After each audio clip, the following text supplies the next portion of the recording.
Nintendo es una de las empresas más importantes del entretenimiento al día de hoy. Puede que no nos guste sus prácticas o simplemente ser fan de otra compañía, pero no podemos negar su longeva trayectoria, ni la fama, ni el éxito que cosecha.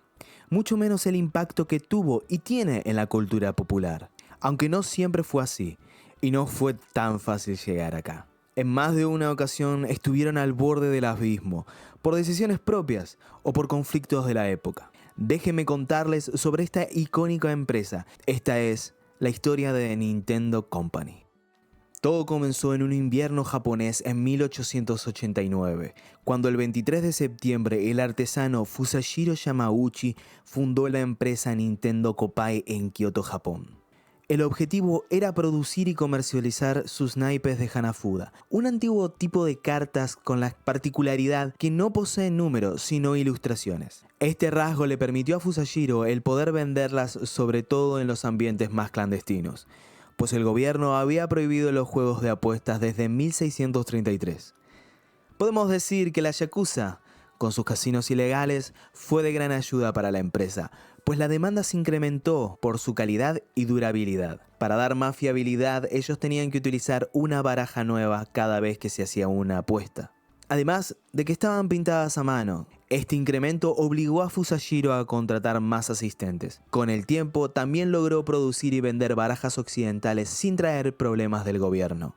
A pesar de tener un éxito razonable, la empresa tenía ciertas complicaciones, como por ejemplo el largo periodo de producción de las barajas, lo que elevaba el costo. Otro factor era el mercado que trabajaban, un nicho con todas las letras, además de que sus cartas eran muy duraderas y no traían ganancias a largo plazo al no necesitar la gente reponerlas.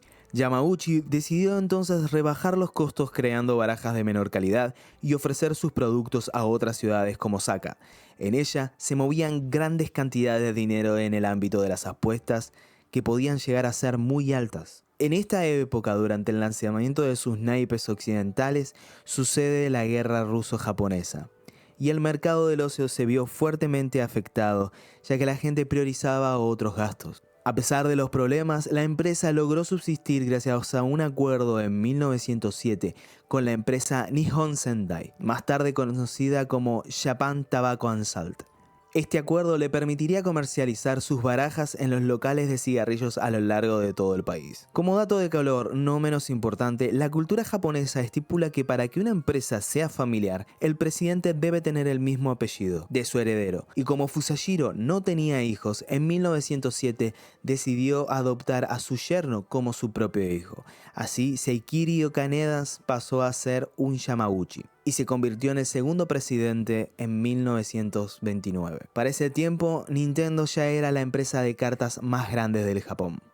Seikiri fundó en 1933 una nueva sede más orientada a la producción al lado del edificio donde todo comenzó. Otra vez, el matrimonio de Seikiri con la hija de Fusashiro no produjo un varón. Con los años, decidió adoptar a su yerno, Shikanojo Inaba, tal cual hicieron con él. Inaba era un artista que trabajaba en la fábrica y que con el tiempo le daría un nieto llamado Hiroshi, nacido en el 27. Pero Inaba, contra todo pronóstico, abandonó a su familia y la empresa, obligándolo a colocar a Hiroshi como el eventual sucesor. La Segunda Guerra golpeó bastante fuerte a la empresa, dadas las restricciones que el gobierno ponía sobre todo lo extranjero. Durante este tiempo, la empresa pudo estar a flote gracias a los parciales apoyos financieros de la esposa de Hiroshi, proveniente de una familia adinerada. Desgraciadamente, el camino de Seikiri en la empresa no fue muy longevo. En 1948 sufrió un accidente cerebrovascular que le haría retirarse del negocio un año más tarde, relegando la posición de presidente a su nieto Hiroshi. Hiroshi Yamaguchi es de los tres la figura más relevante de la familia. Con tan solo 22 años se hizo cargo de la empresa y la llevó a lo largo de múltiples marcas, mercados y filosofías hasta la que sería el día de hoy. Al inicio, Yamaguchi siguió el camino estipulado y se involucró en una serie de importantes cambios operativos, mejorando las instalaciones dispersas en Kioto. En 1953, Nintendo se convirtió en la primera empresa en producción de cartas de plástico en masa en todo Japón. Su mejor movida fue cuando logró concretar una colaboración con Nintendo para vender todo tipo de productos con sus personajes. Esto dio un buen inicio y un éxito notable, ya que los personajes como Mickey eran muy queridos en Japón.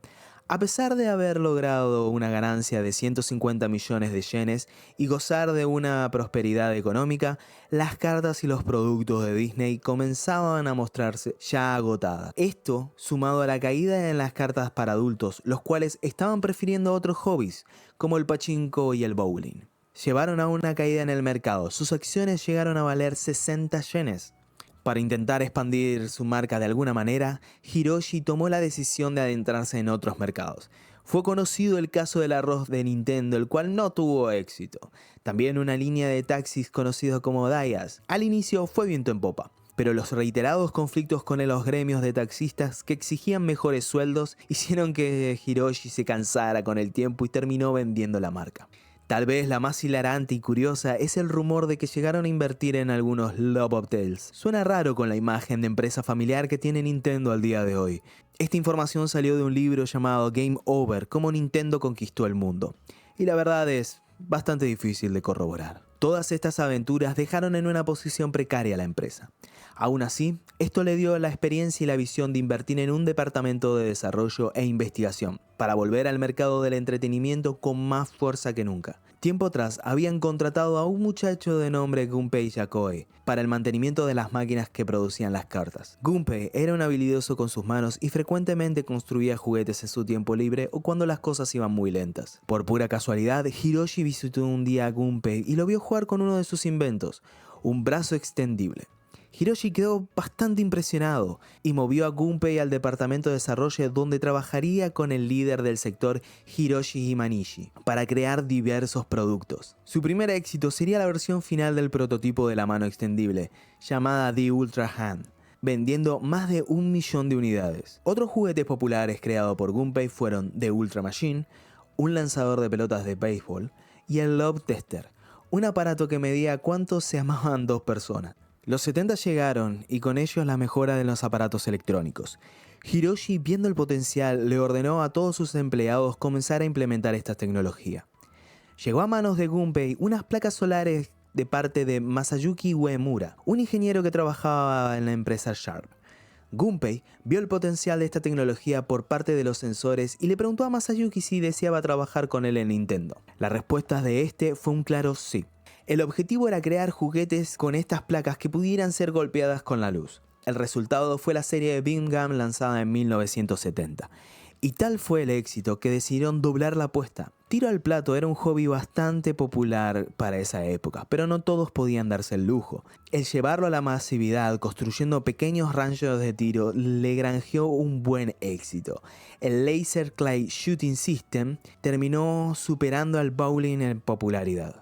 Si bien todos los juguetes de Nintendo gozaban de una buena popularidad, en 1973 la crisis del petróleo golpeó fuertemente a Nintendo. Ambos, el aumento del precio del plástico y un cambio de las prioridades de consumos esenciales, le hizo perder varios billones de yenes. Su primer intento de solventar esta situación fue la de achicar el Laser Clay y volverlo de un tamaño de arcade y venderlo. También crearon una cabina con temática western llamada The White Gunman. Era única en su estilo y mostraba una cinemática de vaqueros que se batían a un duelo. Yamaguchi, motivado por el éxito de Atari en el ámbito de las consolas de videojuegos, consiguió un acuerdo con Mitsubishi Electric para desarrollar productos entre 1975 y 1978. De este acuerdo nacen las primeras consolas de Nintendo, la Color TV Game, una serie de consolas que contenían diversos juegos. La primera sería la N6, que básicamente era Pong, un éxito de juego que todos conocemos. También está la Racing 112 con volante incluido para su juego de carreras, y Block Breaker, que era prácticamente Breakout con diferentes líneas de colores. Y todo fue recibido bastante bien. Gracias a sus precios relativamente más bajos que sus competidores, un gran éxito por parte de Nintendo. Fue durante esta época que un tal Shigeru Miyamoto se unió a la empresa en el equipo de Gunpei en el 77. La serie de consolas Color TV sería la primera de muchos éxitos que se granjaría Nintendo en esta época. El próximo vendría de la mano de Gunpei. Cuenta la historia de que por esta época él se encontraba volviendo a casa en tren cuando vio a un joven jugar con su calculadora de mano. Entendió entonces el tamaño y el poder que habían conseguido los procesadores en ese momento. Es entonces que se le ingenia para poder crear lo que todos conocemos como la Game & Watch, una consola de mano con un único juego que también marcaba el tiempo. La Game & Watch era una novedad bastante barata para la época, que traía varias versiones con diferentes colores adecuados a los juegos. Con el tiempo, esto sería motivo de coleccionismo para los hobbyistas. Durante los 11 años de vida vendió más de 43 millones de unidades con un total de 59 juegos. Esto era lo que justamente Nintendo necesitaba, sacándolo de la deuda de 8 millones y dejándolo con 4 millones de ganancias. Con un buen espacio para la experimentación y la expansión, Nintendo puso sus ojos en el mercado de los arcades. Los arcades eran el grueso más grande de las ganancias en el mercado de los videojuegos, y ellos lo sabían. La cuestión es que sus esfuerzos eran más bien mediocres tirando a sin inspiración. Una de sus más originales era un simulador de juego de mesa Otelo, que si bien era un juego bastante popular, tampoco era la gran cosa, mas siguieron intentando entrar en el mercado. Otros juegos en su catálogo eran Monkey Magic, un clon de Breakout, Space Fever, un clon de Space Invader, y Sheriff, un juego que tenía una fuerte inspiración, ponemos énfasis en fuerte, de Space Invader. Nintendo era consciente de su tendencia a la copia y no mostraba ni remordimiento ni problema por ellos. ¿Quién diría que cambiarían tan fuerte con los años? Toda esta poca inspiración se vio bien reflejada en los números, ya que estaban cambiando los tiempos y el amor hacia el Space Invader había cambiado por una pizza amarilla llamada Pac-Man. Necesitaban urgente un éxito como Space Invader y Pac-Man, así que decidieron poner a Shigeru Miyamoto a la cabeza del próximo lanzamiento. Fue una de las mejores ideas que tuvieron, pues el juego que creó no fue ni nada más ni nada menos que Donkey Kong, uno de los primeros juegos de plataformas que le permitían al protagonista saltar. La visión de Shigeru, curtida por sus trabajos anteriores y su trasfondo en diseño industrial, le dieron una idea clara de lo que debía ser. El juego debía ser fácil de jugar pero difícil de dominar. Un juego que cualquiera pudiera jugar, pero todos querrían volver a elegir. Uno no necesita un tutorial para entender completamente lo que tiene que hacer. Subir escaleras, saltar barriles e intentar rescatar a tu novia. Al inicio es amistoso, pero luego se va complicando con fuego y otros obstáculos. No solo era interesante de jugar, sino también de ver. Cualquiera que escuchara la alegre música era atraído hacia la máquina para ver lo que sucedía. Un dato poco conocido es que Shigeru quería que Donkey Kong sea un juego sobre Popeye el marino, pero dada la lenta burocracia de las licencias se decidió por la característicos Donkey Kong, Lady y Jumpman. Jumpman fue uno de los primeros humanos en los arcades. El juego sería lanzado en julio del 81 y fue un éxito desde el inicio, colocándolo en el número 1 de los arcades del momento y vendiendo más de 85.000 gabinetes en USA tan solo en 8 meses. En esta parte del mundo el juego tendría algunas localizaciones. DK seguiría siendo DK, Lady sería llamada Pauline y Jumpman fue convertido a la carpintería y rebautizado como Mario. La inspiración para este nombre vino del dueño del depósito de Nintendo en Tukwila, Washington, Mario Segale, al cual no le gustó tanto la idea. Además, lo hicieron italiano por alguna extraña razón. DK no solo se quedó en arcade, tuvo su versión en la Game Watch en el 82 y en consola Coleco en el mismo año. En los años subsecuentes sacarían diversas secuelas como DK Jr., DK 3 y Mario Bros. Esta es la primera aparición de Luigi, el hermano menor, también de nombre italiano, pero que en japonés se puede pronunciar como Ruigi, que significa parecido o similar. Este éxito era el que Yamaguchi necesitaba para poder posicionar a Nintendo en la mismísima cima y para poder tener los bolsillos tranquilos por un tiempo. La empresa estaba excelentemente posicionada en 2 de sus 3 líneas principales. Los arcades y los juegos estaban vendiendo bastante bien, pero en el ámbito de las consolas Nintendo se estaba quedando atrás. Dado que otras consolas más nuevas y con mejor calidad habían estado saliendo en este periodo, Yamaguchi le pidió a Uemura que se encargase de la creación de una nueva consola. Y las especificaciones no eran nada simples. No solo quería que superase a sus rivales, sino que fuera también bastante barata. Uemura estuvo 2 años buscando empresas y testeando semiconductores que estén a la altura del pedido. Tras todas estas investigaciones, nace en el 83 la Family Computer, o Famicom para los amigos, lanzada junto con 3 adaptaciones de sus juegos de arcades originales, Donkey Kong, Donkey Kong Jr. y Popeye. El éxito lo llevó a superar a la Sega SG-100. Este mismo éxito lo llevó a dejar los arcades japoneses en el 85, pero esto solo fue posible tras la conocida crisis de los videojuegos del 83. Durante todos los años de los 80, muchas consolas generaron grandes ingresos en los Estados Unidos. Con esto devino una superpoblación de juegos de baja calidad producidos por desarrolladoras third party. Esta saturación generó una desconfianza y caída en el interés, lo que devino en una recesión de la industria estadounidense, que sus ganancias pasaron de 3 billones a solo 100 millones en el 83 y el 85. Muchas empresas con renombre desaparecieron y grandes mitos que años más tarde se validaron nacieron. Para ese entonces, la Famicom había vendido en Japón más de 10 millones de unidades. Confiaban en su producto, más aún tras una mejora de hardware que solucionó problemas gráficos. Pero ¿cómo llevarla a un mercado en descenso y tan escéptico como el estadounidense? La solución fue una completa reedición de la consola, modificando su forma para que pareciera más una casetera, los cartuchos para que parecieran películas, y el nombre ahora sería conocida como Nintendo Entertainment System. No vendían una consola, vendían un sistema de entretenimiento, nuevo, mejorado. Incluso colocaron el primer chip antipiratería del mercado. ¿Y dónde probaron esta arriesgada apuesta? New York. ¿Porque fue la más fácil? No, porque era la ciudad más competitiva para ese entonces.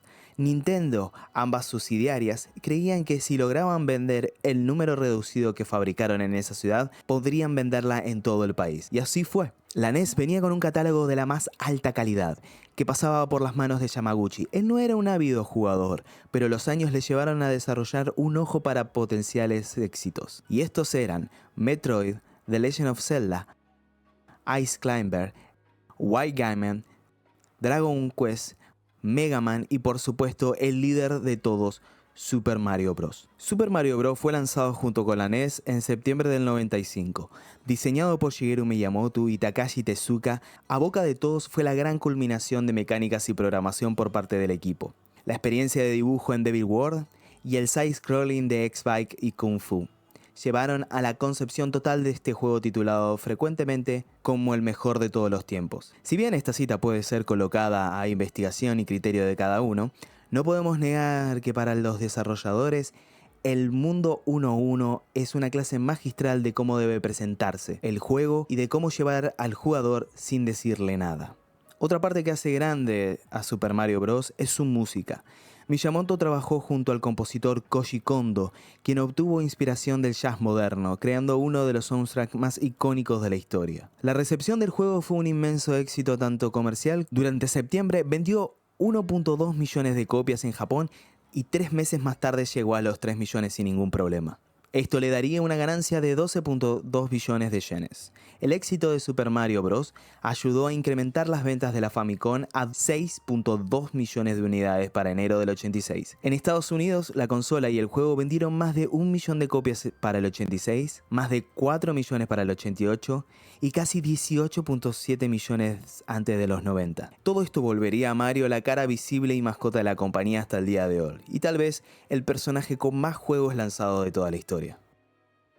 Una nueva ley de regulación sobre el entretenimiento fue lanzada en Japón conocida como Fueijo. Si bien estaba dirigida a evitar y regular las apuestas además del uso excesivo por parte de los jóvenes, el mundo de los arcades se vio fuertemente afectado. Yamaguchi, viendo esto y temiendo que todos sus competidores vendieran sus cabinas a los Estados Unidos, lanzó los dados en una arriesgada apuesta, retiró todas las cabinas de arcade de Japón y las vendió al mercado estadounidense. Si bien dejarían de desarrollar ellos mismos juegos, pasaron a empresas terciarizadas algunos títulos. Uno de los más importantes fue R-Type, un difícil juego de naves que rozaba el bullet head a mi gusto. La estética y la dificultad atrajo mucho a los jóvenes, volviéndolo un éxito por este lado del charco. Pero así es como termina la historia de Nintendo en sus incursiones del arcade, pues vendrían proyectos que del éxito opacarían este mercado.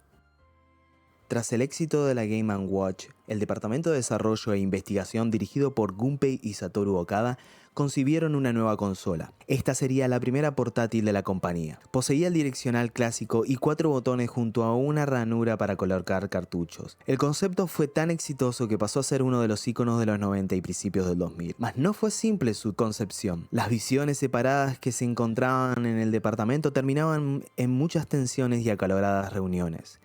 Por suerte, la visión final fue la que triunfó, por una más simple, un Game & Watch 2. Con el aval de Yamaguchi, la consola fue lanzada en abril del 98 junto con Super Mario y Tetris, que también tuvo sus problemas para conseguir la licencia de la empresa terciarizada. Tuvo críticas dispares y fue concebida tecnológicamente inferior a sus competidores de la cuarta generación. Aquí ya hablamos de generaciones. La Sega Game Gear, Atari Lynx, Next Turbo Express, su falta de retroiluminación, gráficos, fueron criticados, pero también consiguió elogios por la duración de la batería, el catálogo de juegos y la durabilidad de ella. Rápidamente, a pesar de todas las críticas, superó a sus competidores, vendiendo más de 1 millón de unidades en Estados Unidos a pocas semanas de su lanzamiento. Más tarde, llegaría a vender 87.66 millones de unidades a lo largo de toda su vida, hasta la llegada de su secuela Game Boy Color. Juegos que podemos encontrar en esta maravilla serían Kirby Dream Land, Mega Man 3, The Legend of Zelda Link Awakening y por supuesto Pokémon, creado por Satoshi Tajiri, basado en su amor por la colección de insectos. La empresa tenía algo de escepticismo en el proyecto, pero Shigeru vio el atractivo y potencial, logró convencerlos a todos y así nació otra de las franquicias más grandes de Nintendo. Pokémon Rojo y Verde comenzó a vender despacio, pero lentamente llegó al número de 1.6 millones de copias en el 96. Al igual que Mario, está de más contar todas las mecánicas y lo que lo hizo famoso. Tanto que con los años muchos mal llamados clones nacerían. A mi gusto prefiero considerarlo un género así. Eso sí, Nintendo no tardó en capitalizar todo este éxito en forma de cartas, mangas, anime, peluches y mucho más. Estos éxitos llevaron a Nintendo a volverse una gran empresa, más competitiva, más enfocada a los éxitos. Por desgracia, apartó a Gunpei, que amaba trabajar en proyectos más de nicho que en blockbusters, y en 1996 se iría de la empresa para formar su propio lugarcito de trabajo. Mas no pudo disfrutar demasiado de esta aventura, ya que tan solo un año después fallecería en un accidente de auto, yéndose así de este mundo una de las personas más importantes para la industria de los videojuegos y para Nintendo en sí, viviendo en la inmortalidad del panteón de esta empresa. Ahora, los 90 se estaban volviendo una competencia fuerte. Nintendo, sin saberlo, había revitalizado a la industria y nuevos o viejos competidores se le estaban acercando. La NES se estaba quedando corta a pesar de sus éxitos y su mayor competidor, Sega, se le estaba aventajando con su consola de 16 bits, la Genesis en USA y la Mega Drive en el resto del mundo, un competidor con una potencia de hardware considerable. Nintendo no podía simplemente dejar pasar esto y comenzó a construir una nueva consola con mejores gráficos que la NES en 1987 y para 1990 ya tenía lista para salir al mercado la Super Famicom o Super NES para este lado del charco, diseñada nuevamente por el gran Masayuki Uemura. El producto fue en Japón un éxito instantáneo, vendiendo más de 300.000 unidades en tan solo unas horas, resultando en un caos social que llevó al gobierno a pedirle que cambie su esquema de entrega a los fines de semana. También consiguió la atención de la Yakuza, así que las entregas eran hechas bajo el amparo de la noche para evitar los robos. Muchos dan por parte de éxito a la capitalización, sino casi monopolio de Nintendo con las empresas third party como Capcom, Enix, Konami, Tecmo y Koei. Aún así, a Nintendo le costó entrar en el mercado estadounidense con su nueva consola, ya que del otro lado estaba Sega con su nueva mascota, un erizo azul más cool, más rápido y más entretenido que ese fontanero. No es otro que Sonic. Con esto comenzó lo que podríamos llamar la primera guerra de las consolas de la historia. Sega se vendía como una consola más rápida y mejor que Nintendo. Literal, utilizaban la frase Sega hace todo lo que Nintendo no puede. Nacería así una de las rivalidades más épicas, que si bien vendrían otros intentando competir, nadie puede negar que Sega y Nintendo llegaron a ser los mejores rivales. Eso hasta la muerte de Sega, algo que veremos cuando le toque su video. Nintendo es y será una empresa emblemática, y como vieron, no le fue fácil llegar hasta lo que es hoy. Falta mucho que recorrer, errores garrafales, traiciones y fracasos que pusieron a prueba tanto a Nintendo como a su público. Hoy abarcamos casi 100 años de historia y aún falta más. Pero eso lo dejaremos para otra parte. Coméntenme qué les pareció, qué tanto conocían y qué cosas les sorprendió. Nos vemos en la próxima parte. Soy Inari y por hoy me despido. Adiós.